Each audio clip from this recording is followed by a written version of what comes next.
Crônicas do Amanhecer. Por Feijão, Centro Espírita Allan Kardec de Balneário Gaivota. Balneário Gaivota, 3 de agosto de 2023.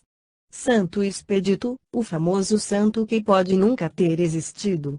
Ele é um dos santos mais famosos do catolicismo, e igrejas dedicadas à sua veneração atraem multidões. Fiéis fazem promessas e novenas para ele, especialmente quando necessitam resolver alguma causa urgente.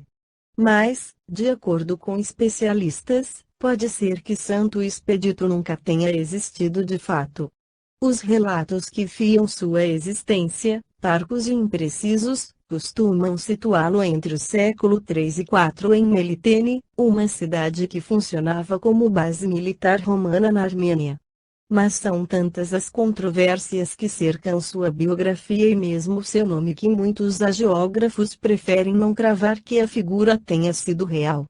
Estudioso de cristianismo antigo, o hagiólogo Tiago Mayrque, pesquisador na Universidade Federal de São Paulo, Unifesp, e associado da Geography Society, nos Estados Unidos, explica que o registro de Santo Expedito constou do chamado Martirológio Jeronimiano, o mais antigo catálogo dos mártires cristãos, cuja autoria foi provavelmente de um religioso anônimo, mas costuma ser atribuída a São Jerônimo, eminente teólogo que viveu entre os anos de 347 e 420.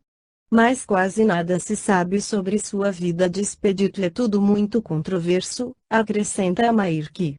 Mas, de qualquer forma, ele se tornou um santo extremamente popular. Santinhos, pequenos folhetos com uma imagem de um lado e uma oração do outro com seu nome são comuns nas entradas da maior parte das igrejas no Brasil. Existe uma coisa chamada Vox Populi, a voz do povo. Quem cria os santos é o próprio povo. As lendas permanecem e não compete à fé questionar a realidade ou a veracidade dos santos, diz o pesquisador. A fé basta apenas acreditar. Quem se preocupa com a veracidade é a ciência. E Santo Expedito se tornou um santo querido no Brasil e em diversos outros países, muito cultuado. Diz a história oficial. A história que acabou se tornando a versão oficial sobre Santo Expedito foi a de que ele teria sido um militar romano de alta patente, comandante da 12ª Legião, também chamada de Fulminata, cujos homens estavam arregimentados em Melitene. A missão do batalhão era proteger o Império Romano de potenciais invasões de povos do Oriente. Sob o comando de Expedito estariam quase 7.000 soldados. Como ele professava o cristianismo, acabou sendo alvo das sanguinárias perseguições do imperador Diocleciano, 243-312. E, no dia 19 de abril de 303 teria sido ele martirizado e decapitado com espada, depois de ter se negado a converter-se aos deuses pagãos. A condenação foi juntamente a de seus soldados, conta Mayrque. No livro dos médiuns, Allan Kardec esclarece sobre a identidade dos espíritos. A questão da identidade dos espíritos é uma das mais controvertidas, mesmo entre os adeptos do espiritismo. É que, com efeito, os espíritos não nos trazem um ato de notoriedade e sabe-se com que facilidade alguns dentre eles tomam nomes que nunca lhes pertenceram. Essa, por isso mesmo, é, depois da obsessão, uma das maiores dificuldades do espiritismo prático. Todavia, em muitos casos, a identidade absoluta não passa de questão secundária e sem importância real. A identidade dos espíritos das personagens antigas é a mais difícil de se conseguir, tornando-se muitas vezes impossível, pelo que ficamos adstritos a uma apreciação puramente moral. Julgam-se os espíritos, como os homens, pela sua linguagem. Se um espírito se apresenta com o nome de Fenelon, por exemplo, e diz trivialidades e puerilidades, está claro que não pode ser ele. Se somente diz, porém, coisas dignas do caráter de Fenelon, e que este não se furtaria subscrever, se não prova material, pelo menos toda probabilidade moral de que seja de fato ele. Nesse caso, sobretudo, é que a identidade real se torna uma questão acessória.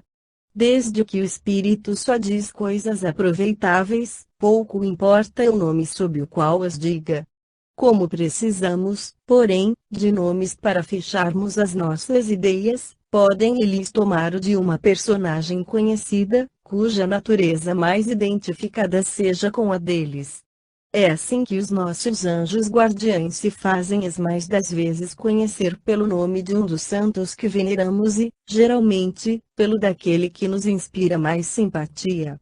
Segue-se daí que, se o anjo guardião de uma pessoa se dá como sendo S. Pedro, por exemplo, ela nenhuma prova material pode ter de que seja exatamente o apóstolo desse nome. Tanto pode ser ele, como um espírito desconhecido inteiramente, mas pertencente à família de espíritos de que faz parte São Pedro.